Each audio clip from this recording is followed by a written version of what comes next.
എന്ന മജ്ലിസുന്നൂറിൻ്റെ മജ്ലിസ. രണ്ടുപേര് കൂടെ ഇൻഷാ അല്ലാഹ് കൈപൊക്കിക്കുക, ദുആ ചെയ്യട്ടെ. രണ്ടുപേര് കൂടെ എനിക്ക് വേണം. ഒരു ചെറുപ്പക്കാരൻ കൈപൊക്കി 16, ഒരാൾ കൂടെ 17, ഒരാൾ കൂടെ 18, ഒരാൾ കൂടെ 19. കുലൂ തക്ബീർ 20. അൽഹംദുലില്ലാ. കുലൂ തക്ബീർ. എൻ്റെ പ്രിയപ്പെട്ട ഉമ്മ, നിൻ്റെ മയ്യത്ത് പള്ളിയിൽ നിസ്കരിക്കാനേ കൊണ്ടുപോകത്തുള്ളൂ, നീ നിസ്കരിക്കാൻ പോകാറില്ല. അതുകൊണ്ട് അൽഹംദുലില്ലാ, ആ പള്ളിയുടെ മിനാരത്തിൻ്റെ മുകളിൽ ആ മൈക്കിരിക്കുന്നത്, ആ മൈക്കിലൂടെ കേൾക്കുന്ന ബാങ്ക് കേട്ടിട്ട് ആ ജനങ്ങൾ പള്ളിയിലേക്ക് വരുന്നത്. അതുകൊണ്ട് അൽഹംദുലില്ലാ, മരിക്കുന്ന സമയത്ത് നിൻ്റെ മുഖത്തതിൻ്റെ വെളിച്ചമുണ്ടാകും. അള്ളാഹു ഈമാൻ നൽകുമാറാകട്ടെ. ഒരു 2000 രൂപ വെച്ച് സഹോദരിമാരുടെ ഭാഗത്തേക്ക് പോകുക. ഒരു 10 പേരെ കിട്ടിയാൽ അത്രയും വലിയ കാര്യം. അൽഹംദുലില്ലാ, 40,000 രൂപയായി. കുലൂ തക്ബീർ. ഇനി ആരെങ്കിലും ഉണ്ടോ? ദുആ ചെയ്യട്ടെ. ഇനി ആരെങ്കിലും ഉണ്ടോ? പോകാൻ സമയമായില്ലേ? ഇനി ആരെങ്കിലും ഉണ്ടോ? അൽഹംദുലില്ലാ. എനിക്ക് ഉണ്ടോ?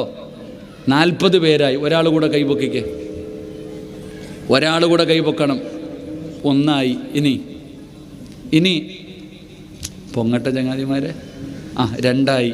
42. ഇൻഷാ അല്ലാഹ് ഒരാൾ കൂടെ വേണം എനിക്ക്. 43-ാമത്തെ ആൾ കൈപൊക്കണം. ദുആ ചെയ്യട്ടെ. ആരാണ്? ഒരാൾ കൂടെ കൈപൊക്കണം. എവിടെ? പെണ്ണുങ്ങൾ. അൽഹംദുലില്ലാ, 43 പേര്. കുലൂ തക്ബീർ. അല്ലാഹു കബൂലാക്കുമാറാകട്ടെ.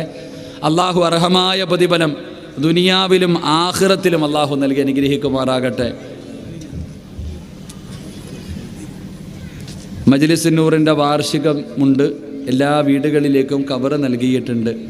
പല ആൾക്കാരും ദുആ കൊണ്ട് വസിയ്യത്ത് ചെയ്തവരുണ്ട്. അല്ലാഹു സുബ്ഹാനഹു വ തആല എല്ലാവരുടെയും എല്ലാവിധ ഹലാലായ മുറാദുകളും അല്ലാഹു ഹാസിലാക്കി കൊടുക്കുമാറാകട്ടെ.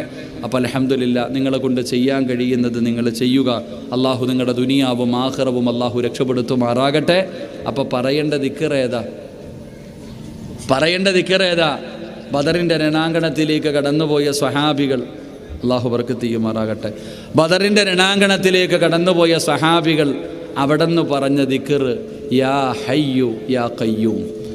എൻ്റെ പ്രിയപ്പെട്ട സഹോദരങ്ങളെ, യാ ഹയ്യു യാ ഖയ്യൂം, ആ ദിക്ർ പറയുന്ന ഒരു മനുഷ്യന് അല്ലാഹു കൊടുക്കുന്ന പ്രതിഫലം എന്താണെന്ന്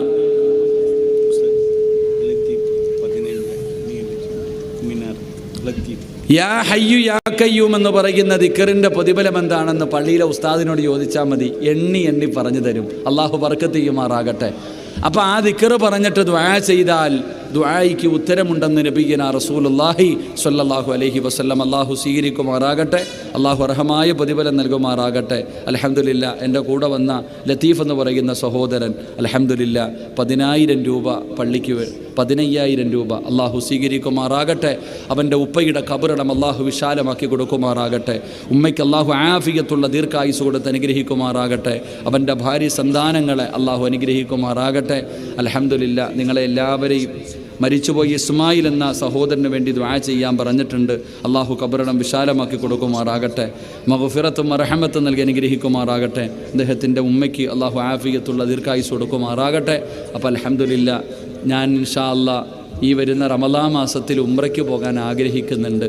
നിങ്ങളൊക്കെ ദുആ ചെയ്യണം ഇൻഷാ അല്ലാഹ്. അല്ലാഹു യാത്രയൊക്കെ ഖൈറിലാക്കി തരുമാറാകട്ടെ. ദുആ ചെയ്യൂലേ? നിങ്ങളൊക്കെ ദുആ ചെയ്ത് ഞാനവിടെ ചെന്ന എനിക്ക് വേണ്ടി ദുആ ചെയ്തവർക്ക് ഞാനും ചെയ്യും. അത്രയേ ഉള്ളൂ. ഒരു പാലവട്ട അങ്ങോട്ടും ഇങ്ങോട്ടും പോകണമെന്നല്ലേ. അപ്പോൾ നിങ്ങൾ ഇൻഷാ അല്ലാഹ് ദുആ ചെയ്താൽ ഞാൻ അവിടെ പോകുമ്പോൾ നിങ്ങളെയും മറക്കൂല. അല്ലാഹു എല്ലാവർക്കും മരിക്കുന്നതിന് മുമ്പ് അവിടെ ചെല്ലാൻ ഭാഗ്യം നൽകി അനുഗ്രഹിക്കുമാറാകട്ടെ. അൽഹംദുലില്ലാ, ഗൾഫിലുള്ള ഒരു സഹോദരൻ അല്ലാഹു ജോലി ശരിയാകുന്നതിന് വേണ്ടി അല്ലാഹു സ്വീകരിക്കുമാറാകട്ടെ. അപ്പോൾ എല്ലാവരും ഇൻഷാ അല്ലാഹ് ഇവിടെ ഇരുന്ന് മജ്ലിസുന്നൂർ പാരായണം ചെയ്ത് ഉസ്താദന്മാരുടെ നസീഹത്ത് കേട്ട് ദുആയിൽ പങ്കെടുത്ത് സന്തോഷത്തോടു കൂടി വേണം പോകാൻ. അല്ലാതെ എല്ലാവരും ഇപ്പം തന്നെ എഴുന്നേറ്റ് പോകരുത്. ക്ഷമയോടുകൂടി ഇരുന്ന് ആ ദുആയിൽ പങ്കെടുക്കുക. എനിക്ക് വേറെ പരിപാടിയുള്ളത് കൊണ്ടാണ് ഇതിലേക്ക് വിളിച്ച ഇതിൻ്റെ സംഘാടകരോടും ഇതിലേക്ക് വരാൻ കാരണക്കാരായ ആസിഫ് എന്ന സഹോദരൻ എല്ലാവർക്കും അല്ലാഹു അർഹമായ പ്രതിഫലം നൽകി അനുഗ്രഹിക്കുമാറാകട്ടെ.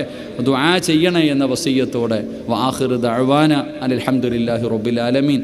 അസ്സലാമു അലൈക്കും വറഹ്മത്തുള്ളാഹി തആല വബറകാതുഹു. ബഹുമാനപ്പെട്ട സിറാജുദ്ദീൻ ഖാസിം ഉസ്താദ് അവർക്ക് നന്ദി രേഖപ്പെടുത്തുന്നു. ಆತ್ಮೀಯರೇ, ಇದೀಗ ನಮ್ಮ ಮುಂದೆ ಬಹಳಷ್ಟು ವಿಚಾರಗಳನ್ನು ನಮ್ಮ ಮುಂದೆ ಬಿಡಿಯಾಗಿ ಬಿಡಿಸಿಕೊಟ್ಟಂತಹ ಭಾಷಣ ಲೋಕದ ರಾಜಕುಮಾರ ಹಾಫಿ